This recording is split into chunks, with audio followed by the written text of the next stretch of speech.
El analista no es un paño de lágrimas inerte e inactivo.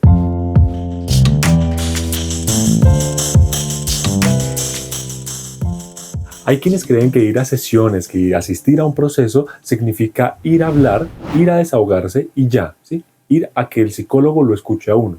Incluso me parece mucho más peligroso que haya psicólogos que crean que están ejerciendo solamente cuando escuchan y no juzgan, ¿sí? Cuando tienen este rol, esta función de, bueno, acá te escucho y no te juzgo, tienes un espacio seguro para hablar. Y por supuesto que es importante la cuestión de la escucha y del no juzgamiento, ¿sí? De que la persona hable libre en sesión.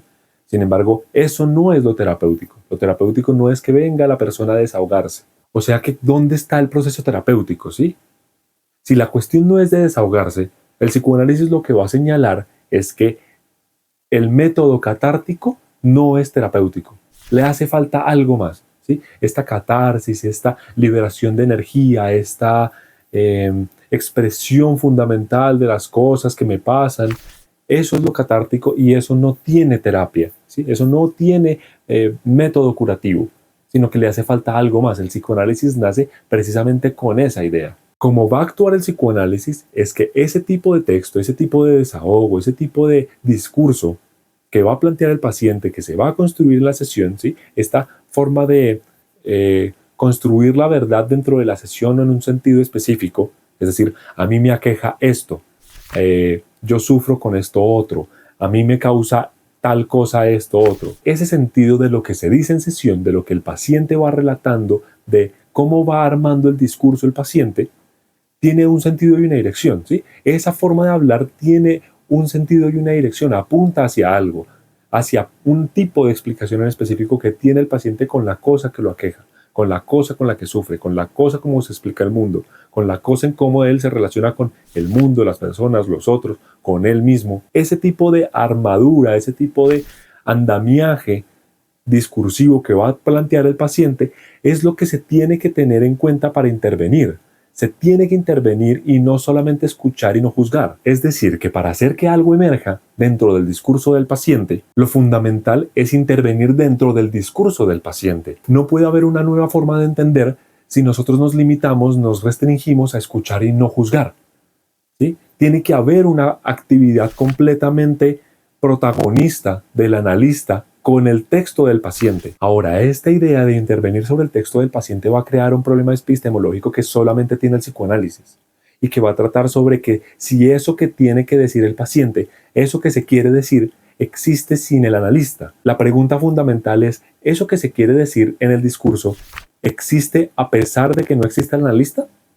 Es la frase fundamental. O en otros términos, ¿hay inconsciente sin la interpretación del analista? La posición del psicoanálisis lacaniano es muy contundente en este punto, porque a pesar de que otro tipo de epistemologías podrían llegar a decir que el paciente sí existe, ¿sí? Es decir, el objeto de estudio que tiene la conducta, por ejemplo, sí existe, o las relaciones o la red de apoyo sí existe, a pesar de que no existe el psicólogo, en psicoanálisis se va a entender que el inconsciente no existe si no hay un analista que lo interprete. O sea que el mensaje, eso que se quiso decir en lo que se dijo, no va a terminar de ser nada hasta que el analista lo interprete, hasta que se halle un sentido en eso que se dijo. Es decir, que en la clínica psicoanalítica, la función de crear nuevos sentidos va a recaer en el analista, en la función interpretativa y de intervención del analista, ya que lo que se quiere intervenir es lo inconsciente, el objeto de estudio va a ser el discurso, ¿sí?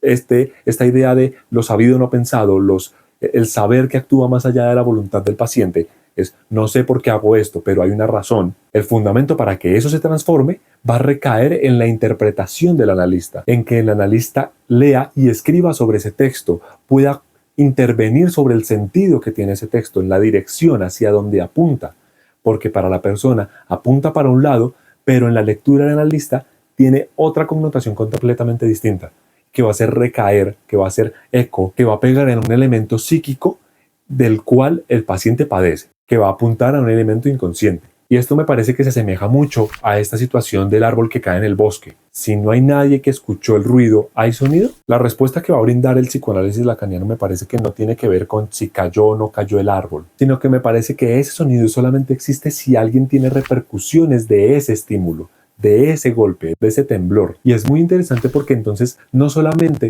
bajo esta óptica se está estipulando si el paciente es afectado por el ruido o no, si la persona es afectada por el ruido o no que hizo el árbol al caer, sino que hay muchas otras formas en las que ese efecto puede tener repercusión, impacto en la vida del paciente. O sea que a pesar de que nadie escuche ese sonido puede tener repercusiones e impactos en la vida del paciente. Por ejemplo, que la vibración del sonido haya espantado a la fauna en el bosque y el pueblo al verlo sepa que algo pasó en el bosque. Es decir, que tiene la repercusión a pesar de no saber qué fue, a pesar de que ese sea un saber del cual no tiene control, a pesar de que eso es involuntario. Es decir, el sonido en el bosque, a pesar de que no lo escucharon los del pueblo, tiene una repercusión, tiene un impacto, tiene una serie de consecuencias dentro del pueblo. ¿Por qué? Porque vieron cómo se espantaba la fauna. Entonces saben que pasa algo allí. ¿Qué es? No saben. Es un saber no pensado. O sea que solamente cuando el analista es capaz de intervenir y decir, mire, es que esto fue lo que pasó, es cuando se crea la noción de inconsciente, es cuando se crea este saber no pensado. Es decir, que no hay un inconsciente si no hay un analista para leerlo. Es la función fundamental. Entonces, esta idea de que venga a sesión y llore todo lo que quiera y aquí va a estar bien y aquí no lo vamos a juzgar, es totalmente inerte, es totalmente pasivo y el analista no puede caer en esto. El analista tiene que ser totalmente activo, tiene que ser creativo, tiene que crear en eso que se dice, en eso que hay en el discurso, en el texto, en el campo simbólico que se arma dentro de la sesión. Tiene que intervenir, tiene que activamente intervenir, tiene que ser protagonista de la intervención prácticamente. Y no se trata de que todo el proceso caiga en manos de, qué bueno es el psicoanalista, o qué bueno es el doctor, o qué bueno es esta persona. No, no se trata de eso. Se trata de que la intervención va a ser por parte exclusivamente del analista. El armado de la interpretación y la entrega de la interpretación va a ser protagonizada por el mismo analista, por la función analítica. Es decir que, y me parece que eso es algo que distancia el psicoanálisis, diferencia el psicoanálisis de otras disciplinas, que en sesión no tiene sentido que el paciente sea el que intervenga, no tiene sentido que el paciente sea el que haga la tarea, el que haga el ejercicio. Sí me hago entender cuando digo que este tipo de nociones epistémicas son cosas fundamentales para entender la clínica, para entender desde dónde se está interviniendo y hacia dónde. ¿Por qué? Porque es que el analista no se puede dar en la función de ponerle una actividad al paciente o de solamente escucharlo desde la pasividad. Pero entonces, volviendo un poquito con el ejemplo del árbol, no se trata entonces, dentro del espacio clínico, de que el paciente hable o no hable sobre X tema. De eso no se trata. No se trata de que el analista le vaya a preguntar puntualmente de qué es lo que quiere que hable el paciente. Que sería algo así como discutir si el árbol cayó o no cayó, si hubo o no hubo ruido, si hubo o no hubo sonido. Pero entonces, como no se trata de que el paciente hable o no hable de X tema, el psicoanálisis se va a enfocar entonces en que ese sentido que tiene el mensaje, ese sentido que tiene el árbol caído, va a ser leído por un otro clínico y solamente con la lectura de ese otro clínico es que se puede llegar a ver una emergencia, un afloramiento de un nuevo sentido, una creación de sentido. Es decir, la escucha es creativa, es totalmente de creación. Entonces vuelvo con la idea, el rol del analista, la función del analista es totalmente activa, muy por fuera de esta idea de que es un paño de lágrimas o que es una niñera o que es otro tipo de cosas que tienen una actividad pasiva con el paciente.